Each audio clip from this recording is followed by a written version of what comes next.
A phone call, not public, not recorded for cameras. Just a quiet conversation that allegedly happened less than 48 hours ago. And now everything people thought they knew about King Von's final moments is being questioned again. Because according to sources close to the family, there are details that were never shared. And now they're starting to come out, but not in the way anyone expected. Listen. For years, the narrative around King Von's last night has felt locked in.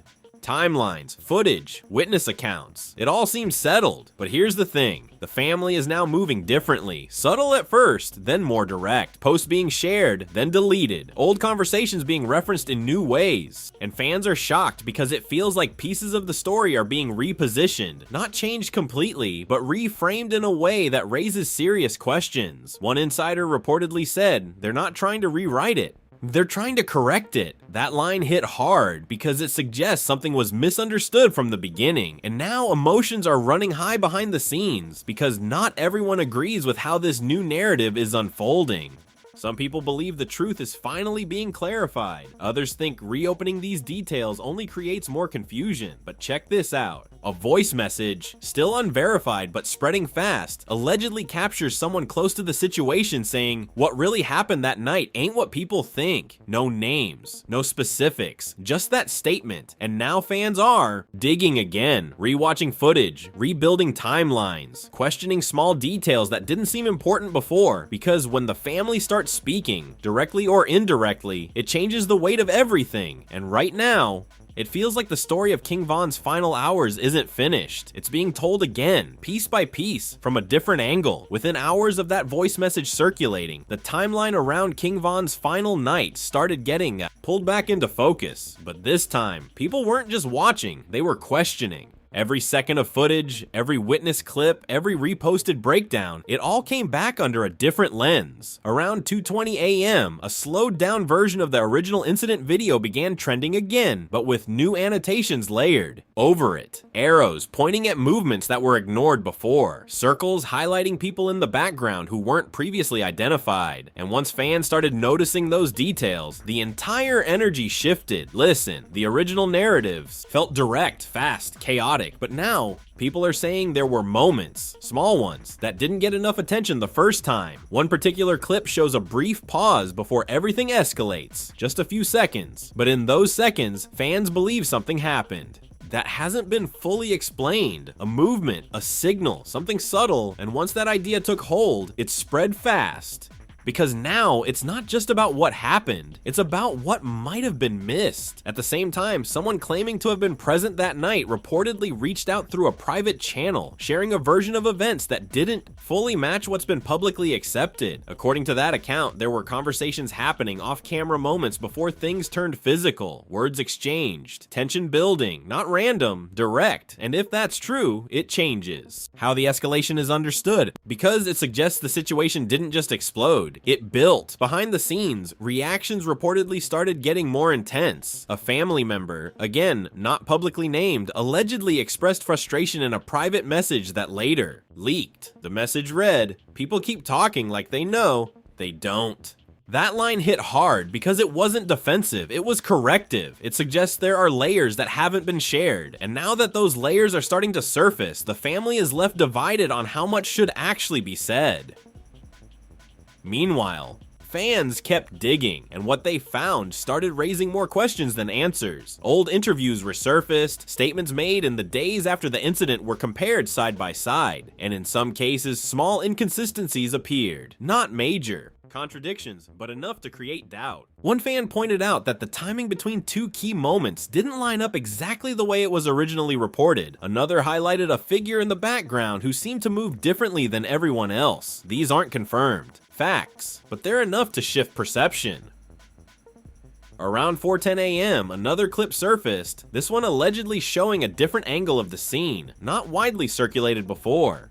The quality wasn't perfect, but it showed a wider view, more people, more movement, and in that wider frame, certain actions looked different than they did in the tighter clips that most people had seen. Fans are shocked because this angle, doesn't necessarily contradict the original story, but it complicates it. It adds context that wasn't there before. At the same time, voices from the streets began reacting again, but more carefully this time. No loud claims, no bold statements, just subtle comments that hinted at deeper understanding. One individual reportedly said, "Everybody saw it, but not everybody saw everything." That line stuck because it captures exactly what's happening now. The difference between seeing and understanding. Emotions are running high across all sides. Some people feel like reopening this conversation is necessary, that clarity matters, even if it's uncomfortable. Others believe it risks distorting something that was already painful enough. And through all of this, the family remains at the center, balancing truth, memory, and the weight of public attention. As the day continues, one pattern becomes clear. The more people revisit King Von's final moments, the less certain they feel about what they thought they knew. Not because everything is wrong, but because it might not be complete. And when a story that felt finished starts opening up again, it doesn't just change the past, it reshapes how that moment is remembered moving forward. By late morning, the conversation around King Von had shifted from questions to patterns. People weren't just rewatching clips anymore, they were lining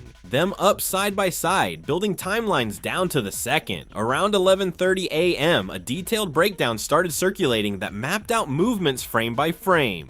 Who stepped forward? Who stepped back? Who appeared in one angle but not another? And once that breakdown caught attention, it changed how everything was being interpreted, because now it wasn't just emotion, it was analysis. Listen, one specific detail kept coming up again and again. A figure in the background, barely noticeable in the original footage, appears in multiple angles, but never in the same position twice.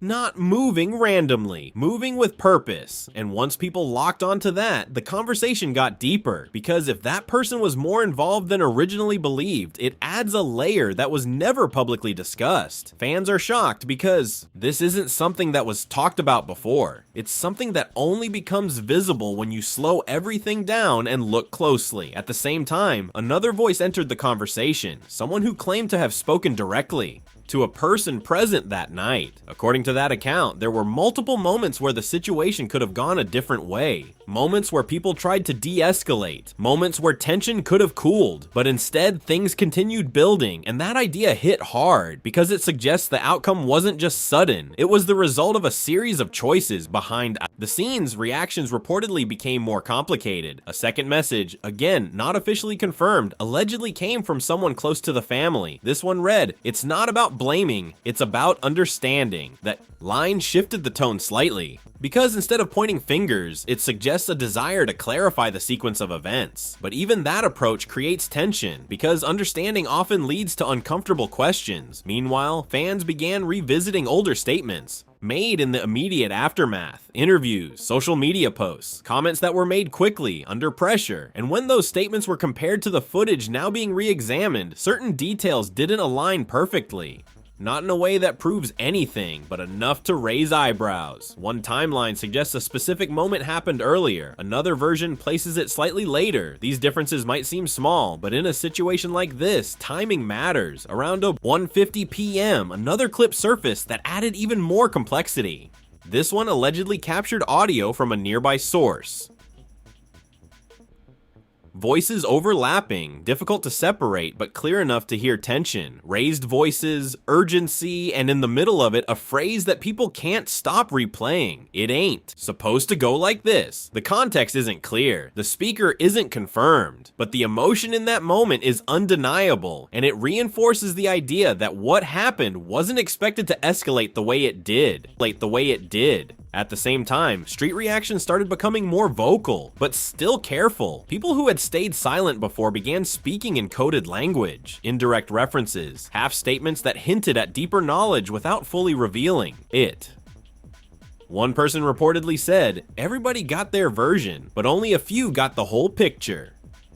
That line spread quickly because it suggests that the truth might be layered. Different perspectives, different experiences, all happening at once. Emotions are running high as more pieces come into view. Some fans feel like they're getting closer to understanding what really happened. Others feel like the more they learn, the more confusing it becomes. And through all of it, the family remains in a difficult position, wanting clarity, but also facing the reality that clarity might not bring peace. As the afternoon moves forward, one thing becomes increasingly clear. This isn't just about revisiting a moment, it's about reinterpreting it, looking at the same events through a different lens. And once that lens changes, everything else starts to shift with it, because when new details begin to surface, even the smallest ones can change how the entire story is seen. By late afternoon, the situation moved from analysis into emotion, and that's when things started getting heavier. Around 4:20 p.m., a clip began circulating that didn't show. New footage. It showed reactions, people who were present that night speaking now in fragments. Not full interviews, not official statements, just short, raw moments captured in passing. And what stood out wasn't what they said, it was how they said it. Pauses, hesitation, the kind of body language that suggests there's more being. Held back, then shared. And once fans picked up on that, the conversation shifted again. Listen, one individual in that clip, someone who hasn't spoken publicly before, reportedly said, "Y'all think it happened one way." It didn't feel like that in real time. That line hit different because it introduces a gap between perception and experience, what the world saw on video versus what people felt in that moment. And that gap is where things start to get complicated. At the same time, a deeper layer of tension reportedly surfaced within circles connected to King Von. Not loud arguments, not public conflict, but quiet disagreement about how much should be revealed. Some believe that bringing out more details could bring clarity, even closure. Others feel like revisiting those moments only reopens wounds that never fully healed. Emotions are running high, and once again, the family is left divided, not just on facts, but on approach. Meanwhile, fans continued building narratives based on the new pieces of information, and one theory started gaining traction, the idea that multiple perspectives from that night are all partially true, but incomplete on their own. That what happened wasn't a single clear sequence, but overlapping experiences happening at the same time. Different people seeing different things, reacting in different ways. And when those perspectives are combined, they don't always line up perfectly. Around 5:50 p.m., another detail surfaced that pushed the story even further. A message, allegedly from someone who had been in direct contact with a witness, claimed that there was confusion in those final moments. Not just chaos, but misinterpretation, movements misunderstood, intentions unclear, and if that's accurate, it suggests that what people believed was happening in that moment might not match what was actually intended. That kind of possibility changes everything because it shifts the focus from action to perception. At the same time, another short audio clip began circulating. In it, a voice, unconfirmed, says quietly, "It happened too fast for anybody to control." That line resonated with a lot of people because it introduces another layer. The idea that even those involved may not have fully understood what was unfolding until it was already over. And if that's the case, then assigning clear meaning to every movement becomes much more difficult. Street reactions continued evolving as well. Some voices grew more direct, pushing for transparency. Others stayed cautious, emphasizing respect over speculation. One person reportedly said, "Not everything need to be explained. Some things just happened." That perspective adds tension to the conversation because it challenges the idea that every detail should be uncovered. As evening approached, the emotional weight of the situation became more visible. This wasn't just a discussion about facts anymore. It was about memory, about how a moment is remembered, who gets to shape that memory, and what gets left out. And when those elements come into play, the conversation becomes more personal, more sensitive. Through all of this, one thing remains consistent. Every new detail adds depth, but also uncertainty. Every voice adds perspective, but also complexity. And the more layers that are revealed, the harder it becomes to define one clear version of events. Because what's happening now isn't just a re-examination, it's a reconstruction of understanding. And as that reconstruction continues, the line between what was seen, what was felt, and what is now being said keeps getting harder to separate. By the time the night closed in, the energy around King Von's final hours had shifted into something heavier than speculation. It felt like a turning point. Around 9, do you think the family should keep bringing out more details even if it reopens painful moments? Or should some parts of that night stay private out of respect? And if certain information was held back in the beginning, was that protection? Or was that shaping the narrative from the start? I want you to think about that carefully. Drop your answer in the comments. Not just what you believe, but why. Because this isn't just about one story. It's about how stories like this are told, who controls them, and what truth actually means when multiple perspectives exist. Make sure you like, subscribe, and stay locked in, because if anything else surfaces, any new footage, any real statement, any shift in the narrative, you already know we're breaking it down the moment it happens.